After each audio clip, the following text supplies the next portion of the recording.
ALTBAYS.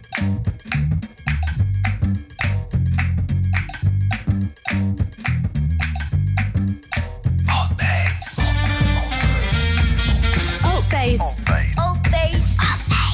ALTBAYS.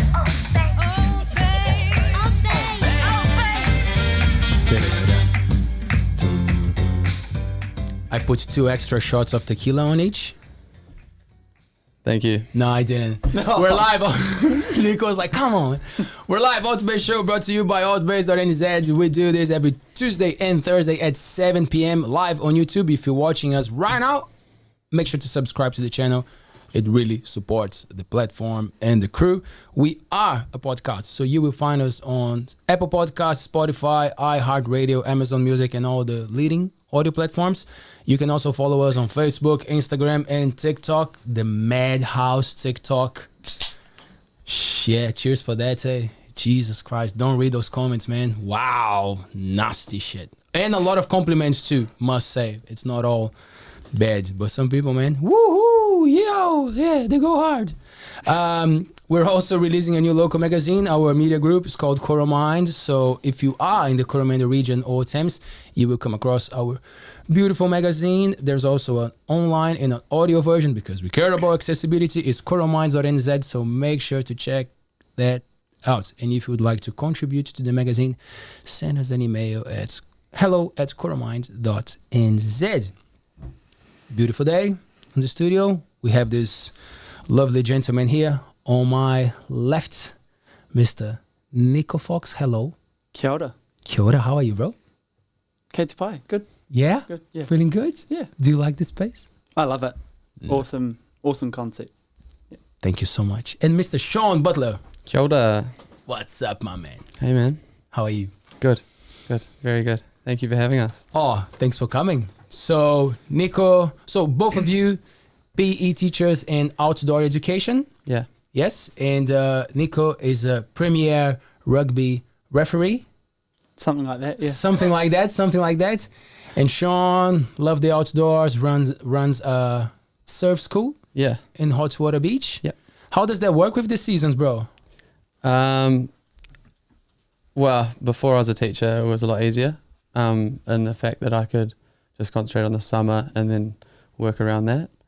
But yeah, well, the last few seasons, as a lot of locals know, have been pretty tough with both cyclones and then obviously roads and things like that. So yeah, it was good in the past, but after COVID and then like the things I've said, it's been tough. But that doesn't stop you from getting in the water, eh? Nah, not at all. That's fun. I love surfing. So that's cool. So you keep polishing the skills. That's right. Yeah, you got to keep going yourself. And man, Nico, must say, man, I've been saving this for the show. I don't know in New Zealand, bro, because I don't read the news that much. But if there's someone that people hate when you're playing soccer, man, that's the referee, brother. You couldn't hate someone more than the referee. I think it's so unfair because he's just doing his best. Does that relate to New Zealand? Sean is already laughing. Yeah, I've already had it from Sean, referee Sean. I'm on the other side, yeah. Right. You're yelling at Nico. You're going right next to Nico and you, yep. Yeah. How is that, man? Tell me. What a big job. Yeah, it's definitely a heck of an experience. Lots of learning journeys. Started, reffing my brother when he was in rippa. Dad was coaching. I was just running behind Dad, trying to do what I called reffing. Still played though. Every Saturday I'd ref in the morning and then play in the afternoon. And then, kind of just developed it from there. Played a little bit throughout high school and then just overcommitted myself to too many sports and went, I don't want to do it. Don't want to play any rugby anymore. So just stuck to reffing and kind of done it ever since and love it. But certainly abuse is there. Especially the Lion's Den. Especially the what? The Lion's Den. Oh yeah, that's here in Whitianga. Yeah, top deck. Pretty vocal. Pretty vocal. Yeah. Wow. Love it though. Atmosphere. Yeah. Yeah. They don't spit on you, do they? No. That's good. Don't go to Brazil. Does that happen in soccer? Oh man. Football, sorry? It gets a bit ugly. And that's the thing, like I think that's the problem. Like you gotta see what's worse, because in Brazil the guys probably are not as big as the rugby fans. Right. But they got knives. In Brazil, they just Well, you know, like it's not as safe, I would say. Right. You know, so like Yeah. people actually go and wait for the referee to leave to actually to abuse them Yeah. verbally, which is not, and if they're lucky, probably just verbally. But yeah, I think a lot of the people here all bark, no bite, or a lot of the supporters anyway. A lot of people that are yelling from the stands. I think there's a few times people have been walked down from the stands and things like that. does And, anyone yeah. support the referee? Like your family, maybe? Are they like? I hope so. Yes. Yeah, no, generally speaking, I have some pretty good support from various people, but yeah, you definitely get it at times, but support is good. How do you become a referee? What's the path? For me, it was just overcommitting myself. For most people, it's retiring or injuries. Obviously, we have a lot of injuries in rugby, so another step is probably either coaching or refereeing. So yeah, I'd say that's kind of the main thing, and then from there, if you become good, and especially if you're kind of like a professional player, and you get into that refereeing, you can be put into high level stuff straight away, which is pretty cool, and you can make a real career out of it now. So There you go. yeah. As the sport evolve, do people get less hurt, or is just the recovery that is faster? What do you guys think? Probably a mix of both. So you probably bounce a lot more when you're young. Well, I've learned that anyway. You bounce back a lot easier, and yeah, the recovery is much shorter when you're younger. I know. I'm still feeling last Friday, and it's Thursday, is it? Yeah, Almost a week. yeah. It takes a while. What are the sports that you guys practice? Like what's your vibe? Like of course, rugby refereeing, you always running, you keeping fit, and Sean surfing and stuff. But like what sports do you guys actually go for? Your passions? That we play, like a lot of. that you play. Yes. I still play Aussie rules at this stage, which is another kettle of fish to explain. It's huge in Australia, obviously being Aussie rules, but I played a lot during university and made a few teams, and just recently decided to pick it back up and made a few more teams now, and heading off to Christchurch this weekend to play. It's really fun. There's a lot of fitness involved, so I've had to get off the couch and start running a little bit more. Not as much as I haven't done as much as I should, but yeah, that we play a lot of golf together, Nico and I. That's really fun, not just for the physical but for the mental as well. It's good to get out there and just have a walk, and probably a fair bit of swearing, and yeah, a bit of fun. Yeah. No referee to blame. Nah. No one to No one to blame but yourself for this Yeah. one. but yourself. Yeah, you have to be accountable. Yeah. Yeah, man. And then young teachers. You guys got into that Baby path. teachers. Sorry? Baby teachers. Baby teachers. Yeah. That's us. Was there more a thing of like, well, let's make sure that there's a career, there's some kind of like safety, because I don't know, like it feels to me like sports and the arts can be quite similar in a lot of aspects, you know, like you love doing it, doesn't mean that it's going to pay the bills. Yeah. Sometimes it does, sometimes it doesn't, sometimes it does for a few years, makes you very happy, and then it doesn't anymore, and then you're frustrated or like depressed. So like I see a lot of people opting like to get what you would call a career. Is that something that you guys thought about, or was just like a natural path of like, no, I might as well teach as well and pass what I know? Right. Yeah, mine was probably fairly natural, except for that I wanted to be a cop my whole life, forever. And then realised that I couldn't deal with blood, bones or death, so cop was not for me. So then last day of uni applications, I decided I wanted to be a teacher. Had some epic teachers when I was at Kuta, including one of which is my boss now, which is pretty cool. And then my mum's also a primary school teacher, so kind of like a natural progression into it. And for you, bro? I'd say like the stability and that sort of things was less of a factor for me. I had a close friend who worked here at school, and I would come and work with him on certain trips for outdoor education, and just had like one amazing trip with a bunch of students that I really enjoyed. And at the time I was working quite a monotonous like tradie job. I was a builder for a while, and it just became sort of the same old for quite a while. And then I was like, man, like I've already done a degree in outdoor education. It's just that graduate diploma that I have to do. And he was sort of saying that to me, and he was saying, oh, you'd be good at this, you should do this. and it just looked exciting for me, and so I decided to step into that, and everything just fell into place like so perfectly.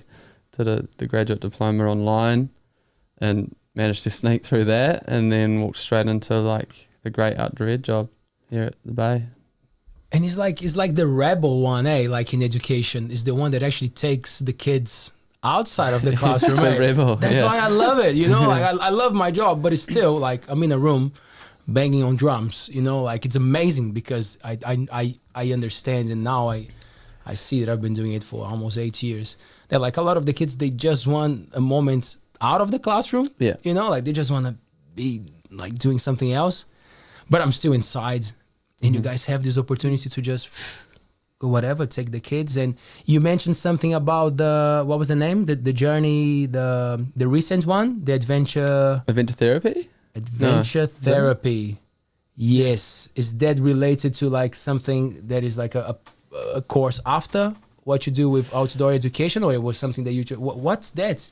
Oh, so easy question. Easy. Yeah, so it was that was actually just a paper that I took during my degree way back when I finished school and went into uni, and we accidentally chose it, me and my mate. It was like, I think there was certain spaces drunk left. And take the wrong box? No, I honestly think a few of us were surfing the day that you selected and so we missed out on the cut of how many students went into certain papers. So there was only a few left, and we were like, oh, we have to take one of these, and we just chose that. But it ended up being really cool. So we worked with like youth at risk for a while, and I realized that was quite cool to, have a bit of a purpose and help young males and young females at the time. And then when I stepped into this, or even before I stepped into being a teacher, I had some really cool opportunities with this school, and the friend that I accidentally went into the course with, who's a best mate of mine, and we were able to run programs for like a handful of young men that were having some troubles, and there were different troubles,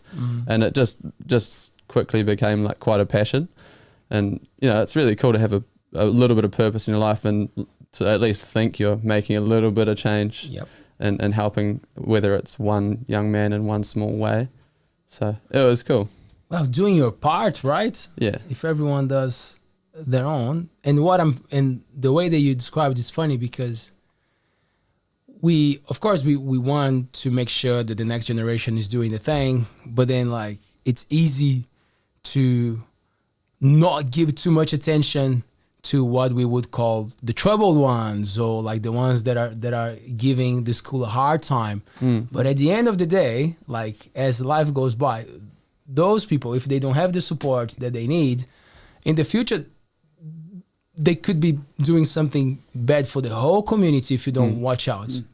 So a lot of the work is there, like a big chunk, of like making sure that everybody it's following totally like a good, like I don't know, like mental wellness or some sort of thing, like, and you cannot leave those ones to the side. Yeah, I think it's super important that we have them involved in learning, but it may be a different context.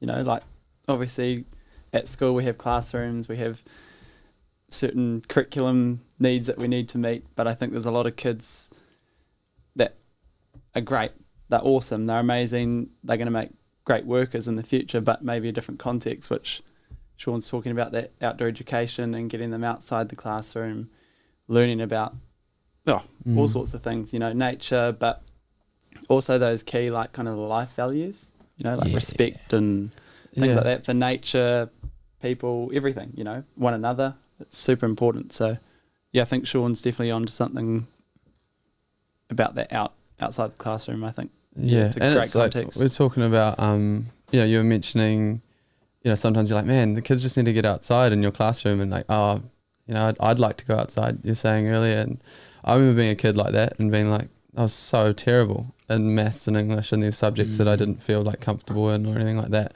I feel like if I was taught outside, or like every so often maybe we were taken outside to learn maths outside, or in a different context, or taught in a different way, then I might have cottoned on, and I might actually be able to get past my 5 times tables right now, like terrible.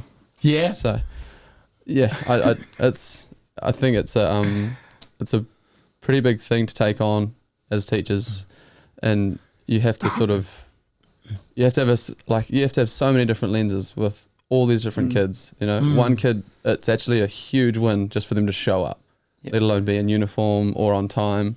Like, and we have to be able to like check in and out every 2 minutes, it might be, to a different kid. And one, you might have super high expectations and they're confused why you don't have that for that kid. But so it's quite tough sometimes, eh?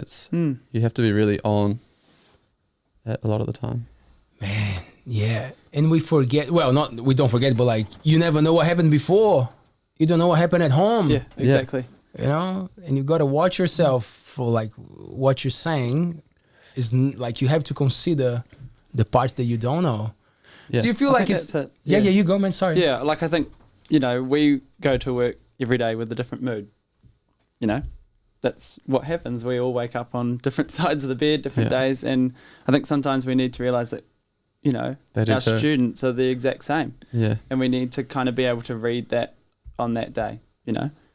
And then that's when the relationships kick in, right? Like, if you can't build solid relationships with your students, then you're not going to be able to pick up on those things. You know, if you treat every student the same, then you're not really going to get far with these ones that really need that extra bit of help, or, you know. And on the other hand, you really got to be conscious of not letting down the ones that are really onto it as well, or like, you know, that are really putting in that effort. That they shouldn't, like what they get shouldn't diminish because of others as well. So it's a bit of like a. That's why I love that concept of tua kind of tainer. So, you know, kind of like those people who have expertise or experience, even in terms of mood, can help out those who aren't, you know. So if you can, give them an opportunity to work with someone else and, learn off them, even if it's around just how you're feeling on that day. It doesn't necessarily have to be with learning itself. Do you feel like you guys are changing, or maybe not changing, but understanding more about yourself after the years of teaching? Or that's something that it comes maybe in the future with more reflection? What's the thing when it comes to yourself? I think something's changing. I don't know what it is. Yeah. Tried to grow a beard, didn't get any wiser. I don't know. I think I feel more comfortable as time's gone on. You know, you have the odd moment where you're like, man, like I know all these kids now by name, and you know, this is really becoming a really comfortable scene.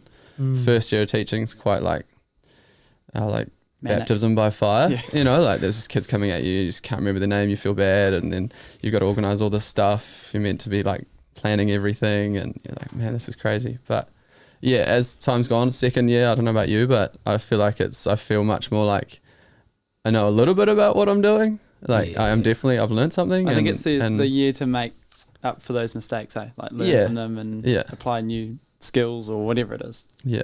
Man, what's been helpful for me is to lower my expectations once you understand that like the kids learn at a different pace. Yeah. Oh man, it's taking years, because sometimes I go home and like, can I punish myself? I'm like, I couldn't give that message, you know, like I couldn't get the student to do what I was expecting him or her to do. And then I blame myself. And now that I'm a few years in, I'm like, oh, it's actually okay. Some of the ones who sucked, and then like 4 years later, they're amazing. Like they were storing that information somewhere, somehow, and practicing. And then they're great. And others are just like consistent and they just keep getting better, sometimes a little bit worse, but like they catch up. But just that thing of like, wow, that applies to myself. You know, it's making me better at asking stuff for other people, you know, like coming from a more humble place of like, I don't know this and I should make it clear that I don't know to this person, not to show them that like I'm pretending that I know what I'm doing, you know, like I'm actually don't know. Let's see if they can pass the message well to me. So like that's something that I'm observing. I think that's that modeling honesty and things like that, isn't it? You know, like I don't know everything about year 12 PE yet, but not trying to make something up. Just being, like honest. my reffing philosophy is, you know, fake it till you make it. But I think there's an element of that, but you still need to be honest with them and saying that I don't know this right now. I can always come back to you. And they respect that too, right? They do. Like they're like, I think they do. Yeah, right. You don't actually know everything. Yeah. Half the time they expect you to, Yeah. How is you're a PE teacher, you can catch a ball. Yeah, well, hopefully, then it breaks your nose.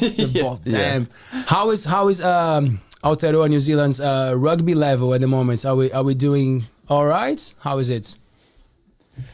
I'm not much in the scene. I watch the odd highlights in there, but this guy'd be the guy to Here we talk go, to Nico. about rugby. Give us slide that one over to him. At which level as well? Because, you know, I think at community level, it's probably maybe on the decline. Could be wrong, but I think it is. I think it's been tough with all of this disruptions we've had. You know, COVID, now for us in the Coromandel, it's the slips. You know, what's the season what's the season even gonna look like? Who's gonna be playing who? Are people gonna default because they have to drive all the way up to Whitianga via different roads? It's a hard one, I think, especially at community level right now. Right. Yeah. And at a national level? I think we're Still the All Blacks, eh? hey, yeah, Still the All Blacks. Still the All Blacks. Yeah. Some things don't change. Yeah. Yeah. I mean, I just love watching rugby. I think for me, it's like that first 15 level. That's what I love watching. I love refereeing, especially that kind of, if you're talking about Auckland or Hamilton, those A1 or the CNI, so Central North Island games. That's where rugby is in a really, I think, good position. I know there's controversy around poaching players from different schools and overtraining people and committing to one thing early, but I think in terms of rugby itself, I think that's where we're building and developing and getting some amazing talent. It's pretty cool when you can referee someone, you know, at high school, and then a couple of years later you're seeing them in those Super Rugby teams, or, you know, playing for Waikato or whatever it is. It's a pretty unique perspective you get too, right? As a ref, like not many people are sitting in that position where they see the rugby from that angle either. Like, you know, it'd be quite cool. You know, that's the reason they chuck cameras on the pros these days, on the refs, and there's the ref cam, and 100%. It's pretty cool. Yeah, real unique position to be out there in the middle. Like, you know, you can watch a game from the sideline, but you stand in one spot the whole game? Yeah. Watching it from the exact same angle, even though the rugby moves, you're sat there, whereas, you know, I have to follow the ball around and around, and I'm seeing not only, like, of course I'm refereeing it and looking for those rules, but I do watch players as well, and, you know, the skill level of some of them is just incredible. And when it comes to technology, we had a chat before the other day about that. How do you feel about that? Is it helping? Is it changing the way that things are? Or it's a real interesting one, eh? It's not the whistles, eh? Whistles haven't changed. No, whistles haven't changed, mate. Acme Thunder since, you know, Nana was teaching. I found an old whistle and like a bunch of storage stuff for my my grandmother, and showed Nico, because I was like, oh, he's a ref. How's this whistle? Like, you know, this is sick. It's got an old like timber P in it, you know, that blows around, and he's like, this is the one I use. And it's like, it must be like 60 years old, 70 years old. It's still the same whistle he uses. Yeah. It's classic. Yeah. So that certainly hasn't changed, but I like you're saying about technology itself, it's definitely brought the game into a different perspective. It's hard because I think it's there to help the game. I think sometimes it's taken out of perspective. You know, as a referee, I can only see something in live pace, and that's what I see. So Sean's out there playing and I'm refereeing him. I can only see what's happening then and there. I don't have a camera to look at a community level. But I think professionally it's a great tool. We can really break things down. I think for the public, though, they're able to see rugby in a perspective that is always slowed down, you know. So then those little things are so much more vivid than in real time. So I think it's definitely in an interesting place, the TMO right now. Is it something that gets to surf, that actually changes, like tournaments and stuff, or not? Technology? Yeah. What I can see is that it's unbelievable how young people are doing amazing stuff, like 12, 13 years old. They're getting to, I'm like, whoa. Yeah, skates as well. Progression's pretty, like surfing, that's huge.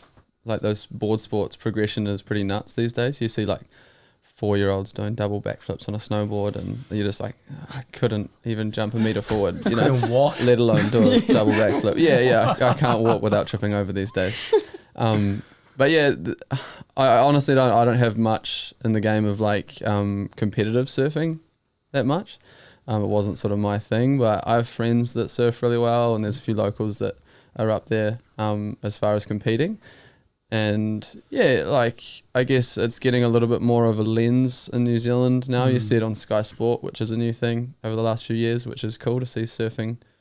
Olympics. It's in the Olympics, which is crazy. It's cool. Yes. We had like a Kiwi in the Olympics do really well, Billy Stearman, and I guess technology plays its part in surfing, but it doesn't really change as much of like the result, if that makes sense. So like, you know, with TMO and the video, seeing like a try being scored or not, you know, the video's the video. I guess with scoring and surfing, if they couldn't rewind and review footage, then the judges can't go back and go, oh yeah, I can compare this wave to a wave that was 10 minutes ago and go, yeah, if we scored that a 7, then this one's worse than that, it must be underneath a 7.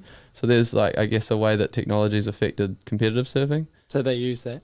Yeah, 100%. cool. So, you know, there's usually like a surfer will surf a really good wave or something like that, and you'll be sitting there for 5 minutes and a little red thing comes down, it says waiting for score, and during that time the judges are all going over that footage and they're looking back at waves they've already scored and having to compare that on like a grade or you know, a level.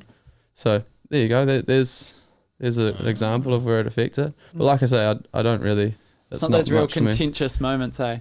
I like watching it, and it's really exciting to watch like how good the pros are, and it makes you feel so shit at surfing when you go surf the next time. And the chicks fly, Oh, it's they're unbelievable. ridiculous. It's so impressive. It's so cool, and they're getting better and better, and it's really cool to see a huge thing in the last, I don't know, I think it's 5 or 6 years they've pushed equal pay. So it's all, you know, that's one of the sports in the world now where females are paid equally to men, which is so sick, as it should be, you know? Oh, man. I know, right? Jeez. And for you guys, because there's an education background there, you guys are on a mission to, well, pretty much promote, you know, like good health, mental health. And then you get into the professional side of things, that there's this huge lobby. There's all these corporations and all these big guys putting the money and supporting whatever, you know, like that's where the eyes are. So of course you're gonna be there. What's your take on that? Like, do you think that there should be some companies that should not be involved? I think in New Zealand is a hot one now with alcohol, right? There's some politicians bringing that up. Like, should we limit, like it was with Marlboro, with cigarettes a few years ago in Brazil, I remember, because Formula One was huge. We had Ayrton Senna was one of the top racers for Formula One. And his epic car was it a McLaren at the time, that red and white that had the Marlboro thing, and then that was gone for the future years, and everybody was like, whoa, it's not the Marlboro car anymore, you know, like because cigarette companies were not allowed anymore to sponsor them, you know. But nowadays we see like these things happening with other companies, like the betting thing. Hey, it's always there. Betting, yeah, it's huge, like sports bet and things like that coming up. Yes. Do you have a take on that? It's definitely an interesting one. I think like so many community sports are backed by McDonald's. Right. Like, you know, you go like to a healthy activity supported by unhealthy food. Yeah. Yeah, I find that an interesting concept. You know, like you get player of the day at rugby and you get a Macca's voucher. We used to be supported by Spates when I was at uni. Our team was supported by Spates and Powerade. Yeah. You know, obviously Powerade's not as bad as Spates, but it's a strange thing. A bunch of young under-20s rugby players that were supported by Spates or sponsored by Spates. Yeah. It was all over our logos and stuff. Yeah, because like you don't want to tell people that you cannot do that. In my view, that's worse. Yeah, right. Yeah. If you say as a player or as a professional, you should not have a drink. No, that's what. But like, it's funny when it starts to dictate the motivation sometimes, isn't it? Right. I don't know. I'm very skeptical about that shit, man. Like the evil clown, the McDonald's one, man. I'm always like, clown? what is the evil clown up Is to that Ronald? today, man? Ronald McDonald? Oh, do you know him, Ronald? Are you talking about Ronald? I'm just a I'm out Kiwi of kid, here, man. man. Everyone knows Ronald. Yeah. Yeah. Yeah, he is a bit weird looking. He's a bit creepy, what? right? Yeah, he's super creepy, man. Yeah, and then he takes vouchers to Nico. Him and Nico are definitely boys. Yeah. Best friends. sounding a bit creepy, bro. Yeah, but I don't know. And for me now is the betting thing. I right. keep thinking about that. I'm like all these top old school players, like they do videos because I watch the social media stuff. Like they're all promoted, like they're all sponsored by these betting companies, and I'm like, okay, I don't want to get the fun out of whoever wants to do that, but like some people have pretty miserable lives and they rely on that to try to make a buck, and then sports that should be taking them to another place of motivational stuff, like they're going to another. That's why I always consider that. I'm like, what's going on? Yeah. How long before a vape company's supporting Like a sports team? it shouldn't be long. It might happen, eh? Shouldn't be at all. Hopefully it don't get big. Yeah. Do you guys vape? Nah. No. Nah. Have you ever? I've tried one. Like my partner, she hates me saying this. But Oh, she had turn one it off, because she worked for a vape company. She was she is a graphic designer, and they sent her one as like just like a little buffer as part of it, like just to say hey, thank you, and as if that's a gift. And so I just tried it to see what it was like, but nah, Not your thing. no, I didn't even understand it. I was like, what is it meant to do? But everyone's saying that if you do it enough, it gives you a spin or something like that. And Right. Did you used to smoke before? Have like cigarettes and like tobacco rolled cigarettes? Nah. I spent a bit of time traveling. I've done a few trips in Indonesia, and the closest I've been is just those clove cigarettes. Good done. Yeah, we just called man. them Sampornos. We couldn't even pronounce the name of it. It was like Samuel Poena or something like that, and we just called them Sampornos. But yeah, they're like clove ciggies, and we used to have like one of those in a bintang every night, and thought we were cool. But yeah, The time that I engaged with cigarettes was the same. Was just that flavored cloves stuff. But yeah, they're so real sweet and they like crackle when you, Yes. yeah. It didn't And it's last though, eh? Nah, for Nah, me. and it was like a real nostalgic thing too, you know, when you enter Indonesia and you've got that big cloud of smoke that you smell with the heat wave at the same time when you get out of the plane, and that clove smell, you know, yeah, everyone's yes. smoking it. It was sort of part of it, but nah. I think one thing for me with smoking, and not necessarily vaping because it didn't exist, but my parents were smokers. And that and it was quite hidden from us as kids. And for me, that like really, it like sort of not consciously, it sort of taught me that it was bad. Like as a kid growing up with it, knowing that it was being hidden from me, like I sort of not well hidden, but I put that in a box where I was like, man, smoking must be bad because they're trying to hide it. Like, and it sort of put me off. And then I think I'm lucky it did in the end because it really didn't really take off for me. And obviously seeing people take off on it, it's pretty sad.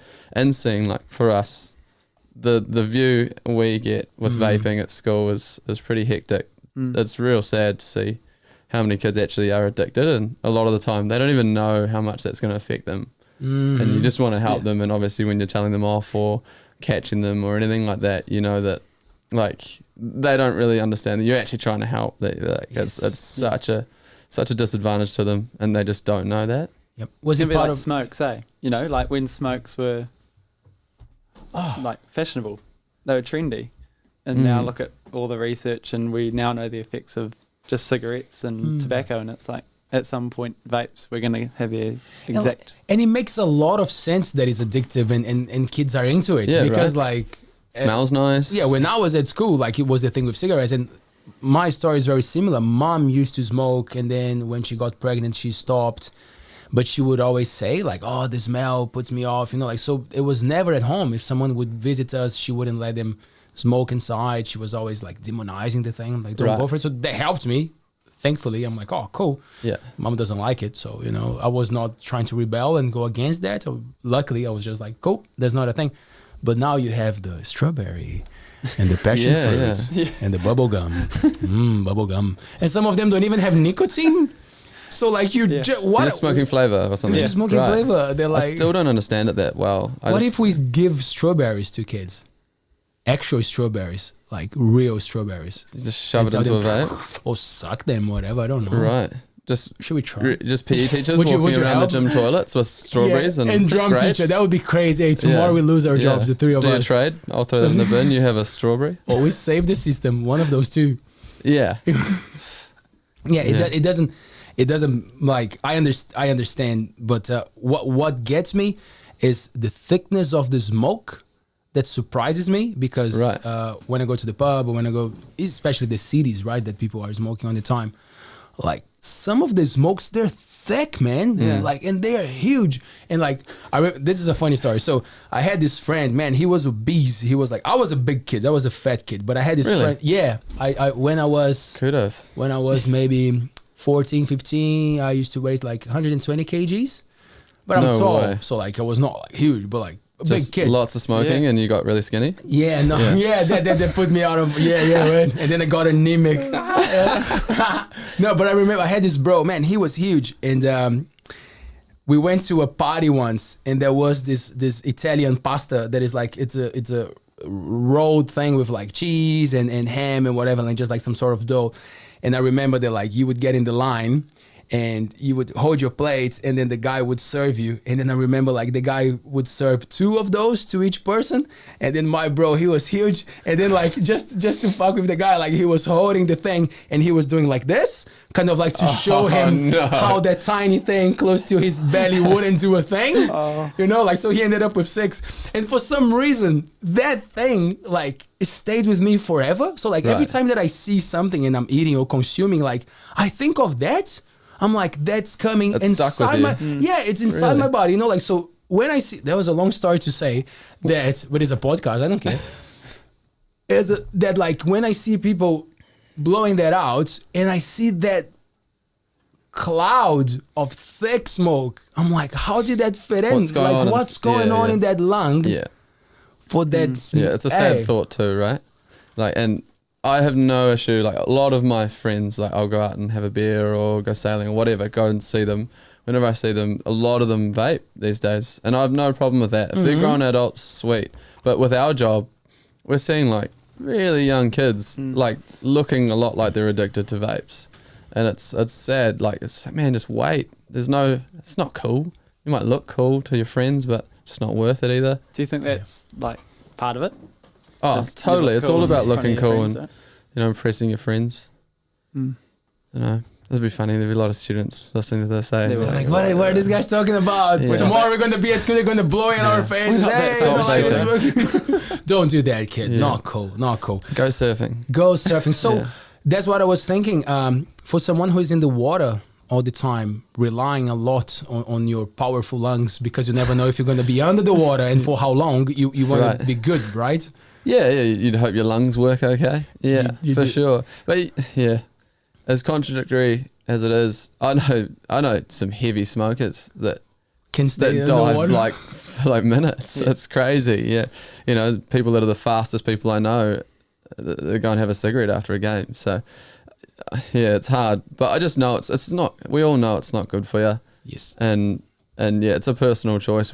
As soon as you're an adult, you know, it's your choice to do. But definitely surfing and diving, I don't think you're going to feel any better if you're smoking. And especially free diving when you're working with your lungs and actually all your breath work and things like that. So, bro, when I was getting this show ready this afternoon, I found some news that once you saved a dude's life. Was that you? Was that Sean Butler? Was that you? Yeah. Years ago. What one? You saved him? Wrong Sean Butler. Wrong Sean Butler. It looked like you in the picture. Yeah, it was. It was a few friends, 2 good mates of mine and me, yeah. What was that? Whangamata? Yeah, can you tell me that story? I read it and it was pretty cool, but I was like, I'm sure the bro will tell this story. Yeah, it was a long time ago. We were surfing Whangabar. So Whangamata, do you know Whangabar? It's a bar out the back of Whanga, and it's just a world-class left-hander. I think it was summer at some point, a long time ago.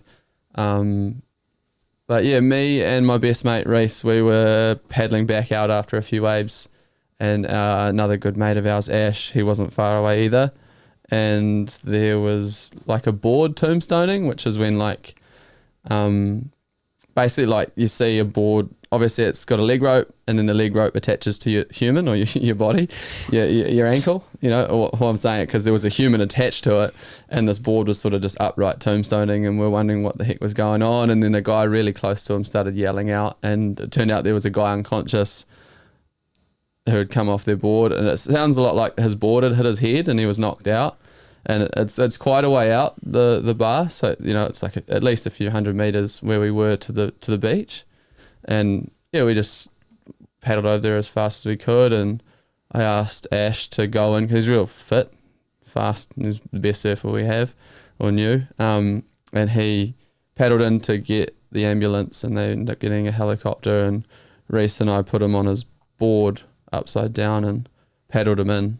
Basically got him to the beach and then pulled him up on the beach. And by then there was a few like ambulance workers there, and they sort of worked on him, and that was sort of our job done.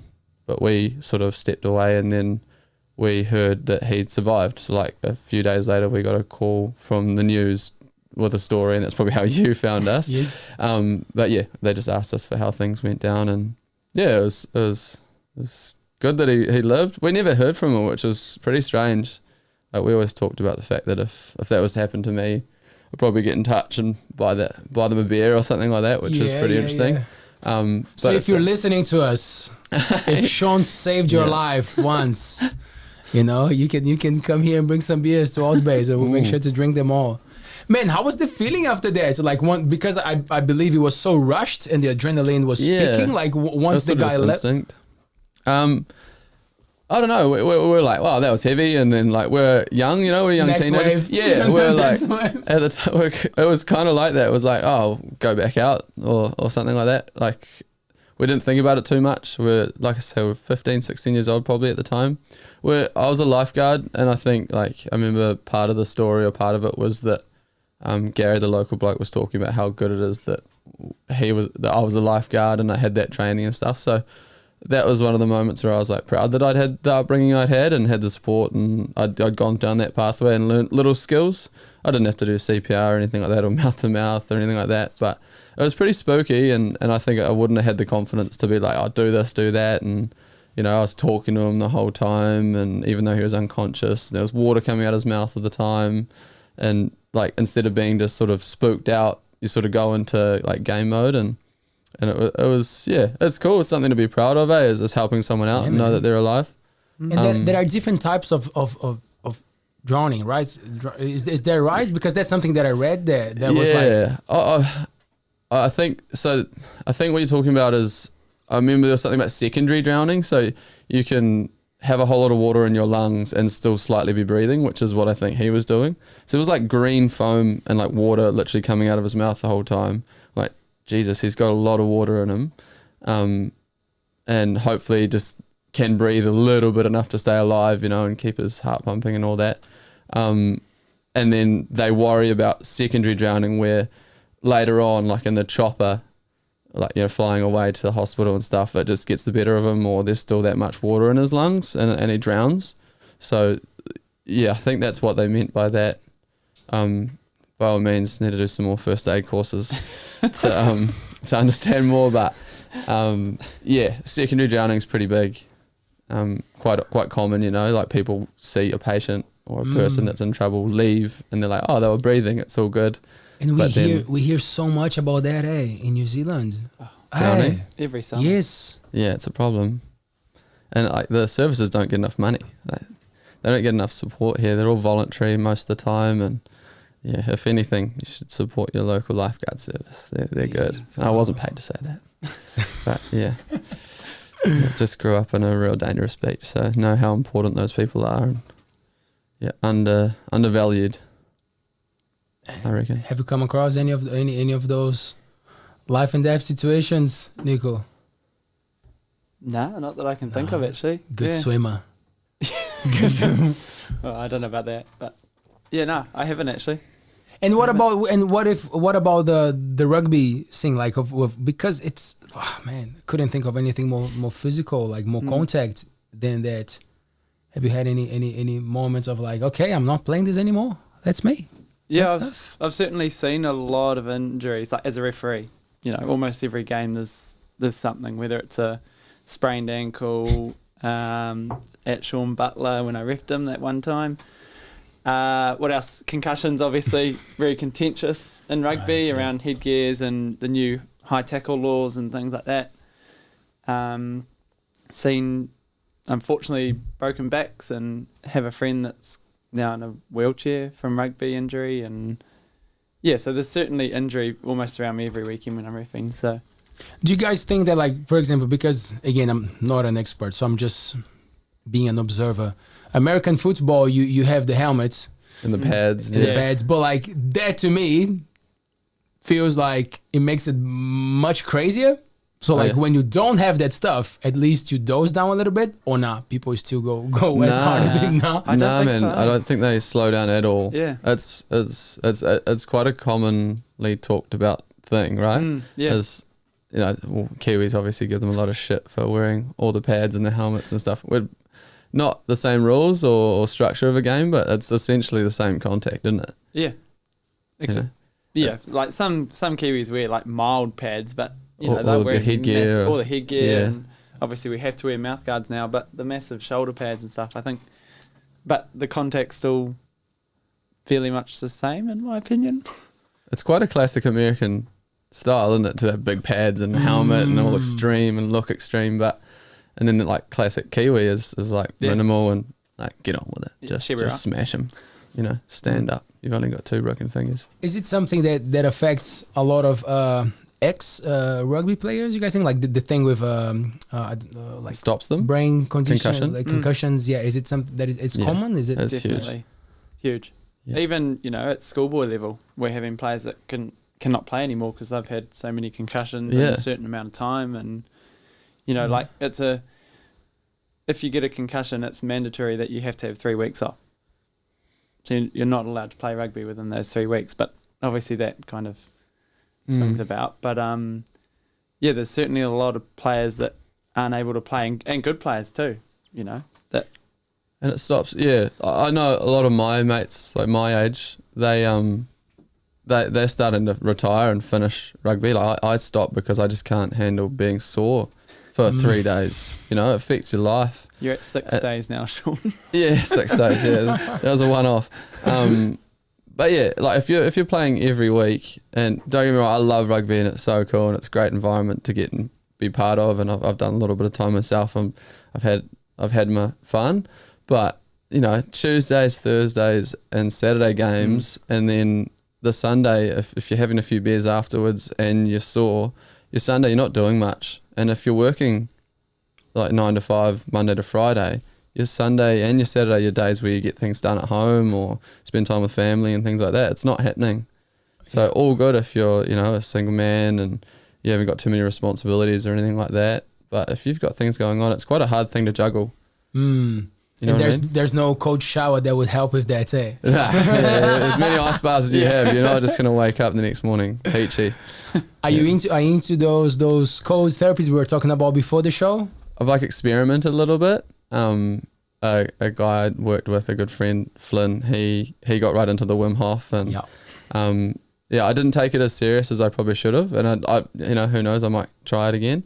But a few times on trips in the middle of the winter, in the middle of the bush in a cold river, we'd get into our undies and do a bit of breathing and jump in the cold water for a laugh. But it's pretty impressive, what Wim Hof has achieved. Like you can't argue with some of the stuff, but I just don't have the balls to do it.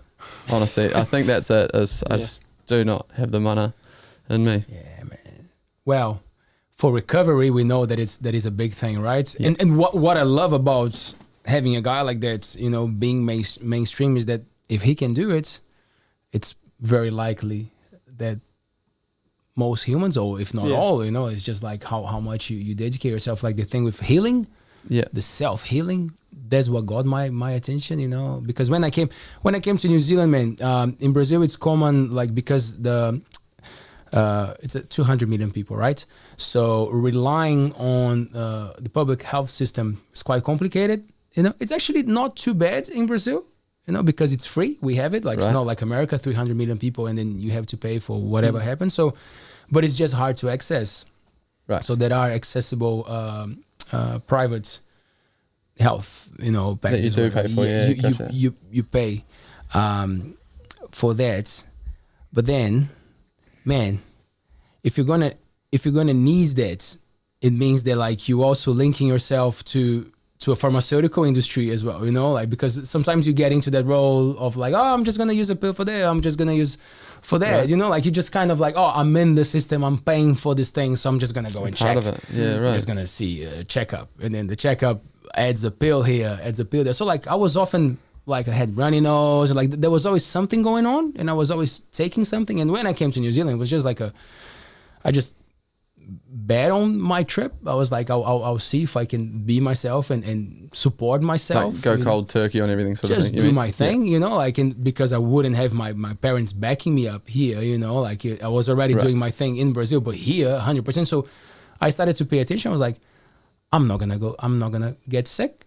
It's just, I cannot afford to get sick. You know, like, what am I gonna do to make sure that my health it's okay in a country that is not mine, you know, that I don't know how it goes. So like all these things like were taking me to experiments. And the thing with inflammation, when I understood what it was, I'm like, that makes sense. You know, like if you put your body into those shock experiences, you know, like you creating some resistance to stuff, you know? Yeah, right. And so question for you is, you mentioned earlier you've been doing 1.5 years now of cold showers. What made you suddenly go do that? I think it was linked to the breathing thing. Yeah. I just want, because I was experiencing this beautiful place, the Coromandel, you know. I changed my diet. I was out there in nature. You know, I was like, cool, what else? How do we keep this good flow, you know? Oh, breathing, you know, like pay attention to your breathing. And I'm like, cool, let's start doing some breathing exercises. And then getting to know like Wim Hof and reading, not personally, reading what he's up to. I'm like, oh, there's like this next step of putting yourself in a challenging, because the breathing itself is not that challenging, you know, you actually get a trip out of it. Yeah. So it's actually pretty cool, you know, like once you understand that it's fun to do, you want to do it. But you don't want to do a cold shower. God, please, no. So I was like, I'm gonna give that a go, and it was just beneficial. It was just cool. Like it just helped me to have a kick in the morning. And then for the first maybe like 7 months, I was not drinking coffee as well. I just took a break. Hey, ooh, I'm out. That's us. Thanks so much. Yeah, see you later. But again, just to see if I could. So you're back on coffee? Yeah, Good one a before day? 11. Yeah, an hour before 11 a.m. Right.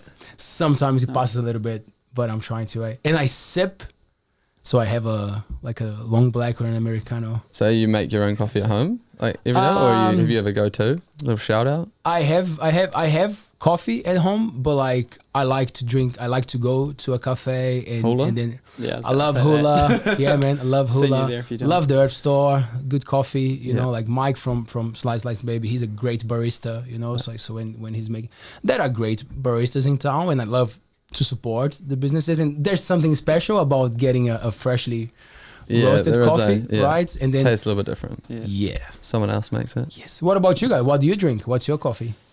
I'm just boring. I'm flat white. Sometimes like not into the milk, so I'll go a long black or a piccolo. Nico?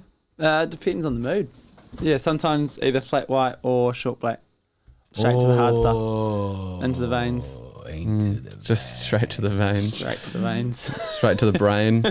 Yeah. Have you tried to spend time without it? Have you tried a couple of like... I think I'm a week right now. Hey! Can we have those claps, please? I think. No, I had one this morning. Cut that shit off. Can't stop. Yeah. Cut the claps. You can't rewind live. Can't rewind. That's a setup. Yeah. But you did 1 week. Before that, I think, like I have a coffee machine which is currently getting fixed, so I'm just coffeeless and I refuse to drink the instant 8 stuff. hours sober? I think. Yeah, Any currently. headaches or anything? Any headaches or anything when you didn't drink? Nah, Oh, I'm good. not that addicted. Yeah. Whereas some people would be like curled up in the corner. But Yeah, nah, I'm yeah. pretty good. As much as we laugh, I don't think I'm that addicted. I'll still eat a crap like instant coffee. Drink. I'll drink. Yeah, I won't eat it. You make it into a brick. Right. I'm that addicted. I'll just eat it. Nah, just instant coffee. Like I'll still have that. I'm not picky, but there is nothing like a really good, well done coffee. Yeah. Man, and we were talking about the drinking before because now it's been maybe 5 years that there's no like regular. I know how boring. Hey, So impressive. I know. That's why I'm single.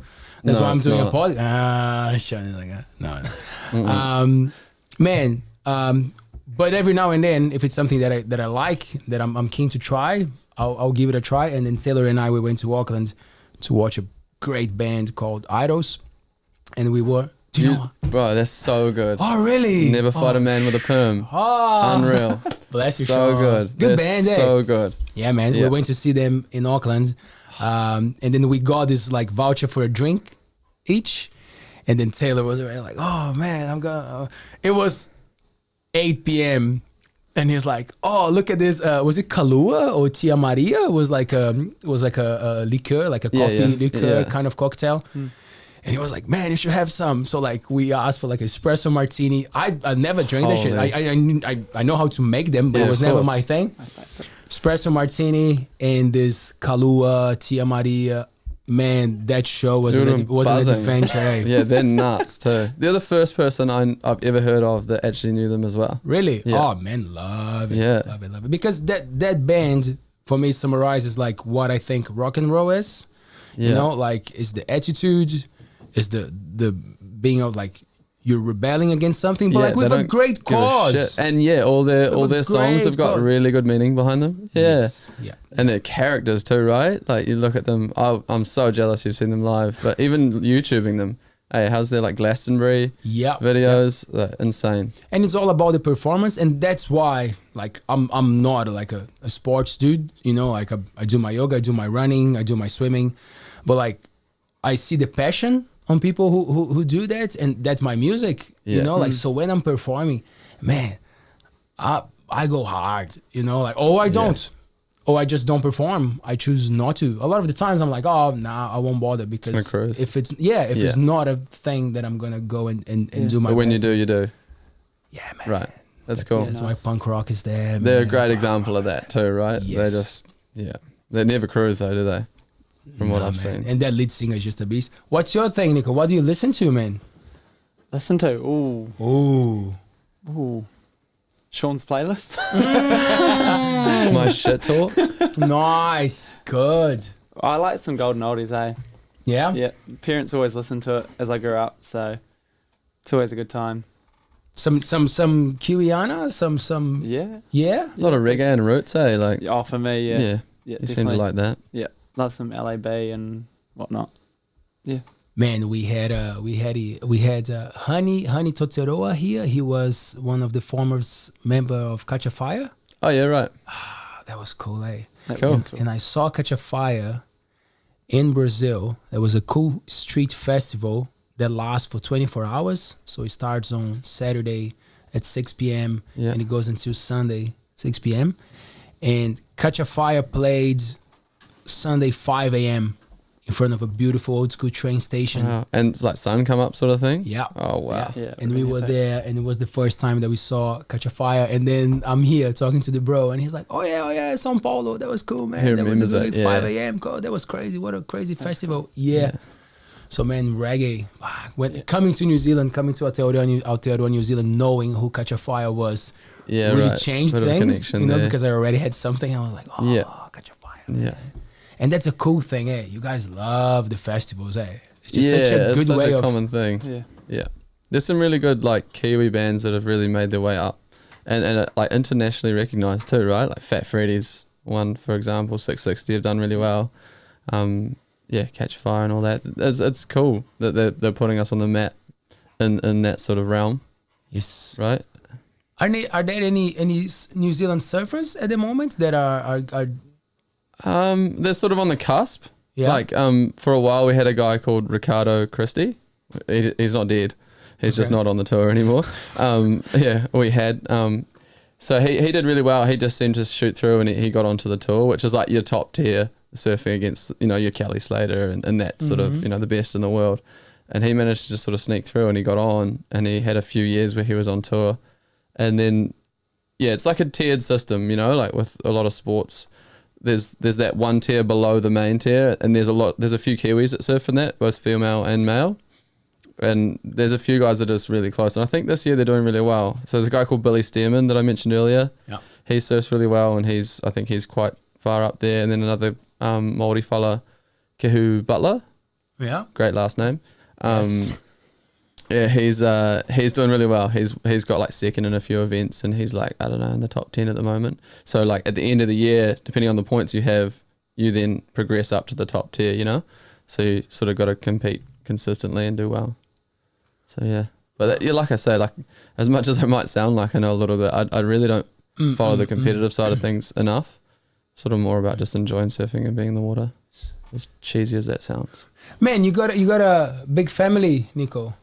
Yeah. Always supportive. Always like for the sports. Like always go for it, man. Yeah, I've got an epic whanau. Obviously, like my direct family, so mum and dad have followed my sport in general forever. Dad will often be on the sideline on a Saturday if he can be, always at my bigger games, finals, and doing higher rep level stuff. They'll always be there. Brother, sister, we're a real tight unit, and so super supportive. And there's the extended family. That's the beautiful thing, right? When I look into the word whanau, like there's always this idea of like the collective, right? It's a big family. Yeah, and then like lots of my cousins have played professional rugby and uncles and stuff. So rugby mad family, born into it. So had to do something with rugby, and we'll put it up on Facebook, and there's always comments from whanau, saying keep it up and whatnot. You're doing awesome. So yeah, super supportive whanau. Would you say that like having the haka as a stamp is one of the best things that could happen to Maori culture, or get to the point that it also becomes a bit of like, hey, here comes the haka, get your cameras, like, hey, that's like just kind of like trying to get another perspective on the thing? I think that's your own perspective as well. Like for me, it's Māori culture, it's who we are, it's representing something that is so unique to Aotearoa New Zealand, there's other island countries that do haka and stuff like that, but Kamite in particular is probably, super unique to Aotearoa. We're known for it. It's cool that we can go to each match and that's it. And obviously there is that whole thing about, filming it and stuff these days, but I think personally it's epic that we get to celebrate our culture. So there are other countries that do a sort of haka. Would you call it haka as well, even when it's from an island? I think they call them haka, I assume, but like the war dance. Yeah, war dance. Often they like the original league teams. They do like a war dance or a war cry. I think some of them call it. All Stars games always a real main one. Papua New Guinea and Fiji, Tonga, Samoa, Cook Islands. They're often doing those back. It's cool. Do you guys know when that started? Like when New Zealand implemented that? That's a good question. Eh? Do you know when the thing started of like doing the haka before a gig? No, I can tell you. That would be cool. I remember it's evolved though. Eh? Like you look at like the old school All Black team, and they're like super like robotic and square with their, and now it's like way more money in it, way more like impact and but volume. Imagine at the time. Imagine when they started doing that. Way more basic controversial back then too, right? Yeah. Well, I guess you could argue that, but I can imagine there would have been a bit of controversy around the All Blacks coming out and doing a haka. That's when you need the Joe Rogan, where you point over here and he searches something for you. Yeah, he's already onto it, man. Right? Taylor's already there, man. He's already having a look for us. Yeah, I was like, you need like. I always think about that. The pioneers, who came up with that? Who was like, yeah, man. You know what? That's who we are, man. Let's do that. It's 1905. Whoa! So back in the day, so a couple years ago. Wow. Yeah, it's been around a while. Gotta respect that. It's a legacy, eh? Wow. That's something to be proud of too, eh? That's pretty cool. It's been around for that long, and that someone put their foot down and I think our wahine represents it equally good, if not. Sorry, man, just got the right information here. Is 1986 the first time that they did? Oh, okay. That's sorry. No, they used to do on games, but the real match, because rugby is new, so the official game. So it says 1986 was the first time they did on the match. Yeah. But in 1905, there was already something going on. Yes, they were already doing between games and things like that. But I think the rugby wasn't official game till early 80s or something like that. Do you remember there was controversy for a while, and the All Blacks had to do their haka in the sheds?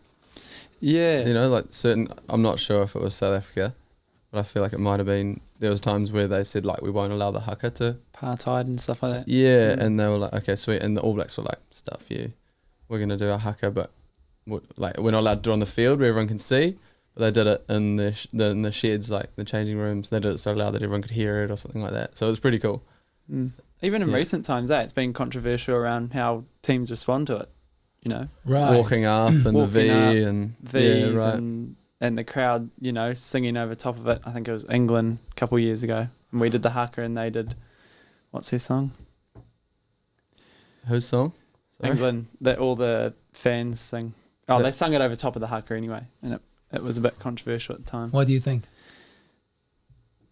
I mean, for them, I suppose it's their haka, maybe. But would you do it at the same time? Can't you wait a little bit? Well, you do haka at the same time. Sometimes or though, slightly overlapped. Yeah. Right. One team will start. Sort of like a challenge, and then the other team sort of hold each other. And so it's an interesting concept, yeah. Because I don't think they did it out of disrespect, I wouldn't assume. When you strip it all back though, it's so cool to see like culture on a big stage, right? Like it's just putting the public eye into something they may not know, and that's educating, right? Like that's like people that may not understand what's going on. You know, you have visitors from overseas that don't understand what's going on, and you teach them, and they learn about that, and it's really cool. And you have obviously a lot of pride in place and who you are and where you're from through that. You being a kid, you know, going up and you do the haka at the same time. You know, the screen would be playing, the All Blacks would be doing it, and you'd be like 2 foot from the screen, 100%. like botching the haka, but just screaming your lungs out. Like, how do you guys feel about the curriculum now? Asking in you know, incentivizing, is that the word? Teachers, you know, to engage more and to have te reo in the classroom and learn. For us being young people, for me is an extra challenge, but one that, like, in a way, I'm actually okay with going for it. I'm already operating on a second language anyway, you know, like, so trying to speak one that the vowel sound at least is similar to what I'm used to. Seems to be a cool challenge, but I see a lot of, especially more like old school, people kind of like, oh, why? Well, conflicted. Why should we do this? Yeah. How do you feel about that, Nico? What's I'm a massive advocate for it. Hey, like I love te ao Māori, so Māori worldview and everything about it. I don't know enough. Well, God, I'm only at the start of my learning journey, but I think it's so important to future generations. I think even more so. It's just such an awesome culture that actually has amazing values. Like, if you strip it all back, strike one. It's an amazing culture, and I think it should be celebrated. And I love where it's going. I think there's still room, and the big questions are around how. You know, like we understand that it's an issue, that we're not representing Māori enough, but what's our step as kaiako, as teachers, as leadership? How do we change our practice? And not just in the little things, but the bigger scheme. Strike two. Sort of starting to admit, very much so admitting that there is a problem, and it's been, but like we've got to start doing something, right? Like we're becoming very good at admitting something's not right, and now we need to make changes. But it's actually the time to step forward and figure out how we make those changes. Which I think can be hard as well, because we've grown up in a system that is, it's still the same really. You know, like when I was at school, te reo Māori wasn't even a thing, or they tried to teach you it, and it was just You'd be lucky to get a word. butchered. Yeah. So Yeah, to this day, It's there are hard to- like up there people in the ranks that still butcher like kia ora or like, Yeah. you know, kia ora. yeah, You know, it's for me, it's like it's a respect thing, and if I'll butcher the best of times, but if you're honest about starting your journey and you give it a try, at least at the start, you're showing respect in the fact that you're trying, you know, like, and you make the effort to improve. You keep improving. It may not be at a rapid speed. For me, I'm slow, and there's a lot to think about as well in our journey, and some really important things too. But if at least you're trying to improve and you ask and you're trying to learn, then that's, for me, and I can't speak for a whole lot of people, but at least that's a step of respect, and you're trying. You're saying, yeah, oh, sorry, I got that because wrong. that's you know? probably one of the biggest It's the questions. first step, like, right? you know, I'm going to get grilled for butchering or whatever, but I think for a lot of Māori, if you're making that effort, that means a lot, That's right? what matters. Yeah. And the kids can see that. That's the coolest part, because for me, like now that I'm doing the work, now that I'm on the other side, because I was not the coolest with the teachers, you know, like, yeah, sorry guys, things change, luckily, you know, gotta trust the process. Like never mean, but like always trying to be funny, you know, like finding my way out of the classroom, you know, like always. But the teachers who were cool, I was all good, you know, like we had a great relationship, and a lot of them trying to pose as the man or the woman, like that holds the power and the knowledge. I'm like, man, what are you talking about? We know different things, you know, like, of course you're here to teach me, but I'm sure there are things that I know that you don't know, you know, like, why are you coming all like inflamed with your, you know, with your position? So nowadays, when I'm at school, I feel like this. I'm like, I tell the students, like, a lot of things I have no clue. You tell me, what are you learning? What are you doing? Because I always hear, oh, how is school? Boring. I'm like, well, tell me something that it was not boring. Yeah. It's impossible that your life is that boring. There must be something in this last 3 hours that was okay. So like, tell me something. And then you're empowering someone to give you something that they just learned, so that they know and that they could share. And like, so that's how I feel when I see, oh, the curriculum is going to change. They're like, we're going to implement more of this, more of that. I'm like, cool. It's a good opportunity to be legit, to be in front of a group of young people and say, okay, we're navigating this together. You know, I'm going to do my best. And then we'll see how we're going to go with this. And luckily we have amazing kayako Māori, right? Top people in the community. Yeah, we're super lucky. It's so cool. But again, like what you're saying, like, there's your bread and butter of teaching is your relationships, right? Oh, you don't know what you're learning? Let's look at it. Like, what's something about you that we can learn about? How can we move from there? Like, it's as learning teachers and as blunt as it might sound, that how do you not create those relationships? That should be the starting point, and the fact that there are people out there that don't start with that is crazy. Yeah. You know, we're talking about learning today and some sort of topic, and we're still building relationships with our U9s. We don't know all of their names yet, and we're like 5 weeks in. It's a lot of kids to learn. That's what's important to us. Let's play some games. Let's get to know them, who they are, and then we can learn how to teach them, right? Yeah. Yes. You know, Yeah. that's bread and butter. 100%. Man, If you don't know them, you can't teach. That's right. These guys, man. Pro talkers. Gonna have to come back. Yeah. Sean, what have we missed, man, before we wrap it up? What do we have to say to this crazy new generation that is gonna take the world very soon? Come on, man. Take every opportunity you can. Yeah, find role models too. Not everyone's going to be a genius. We need forestry workers. We need builders. We need fishermen. Yeah.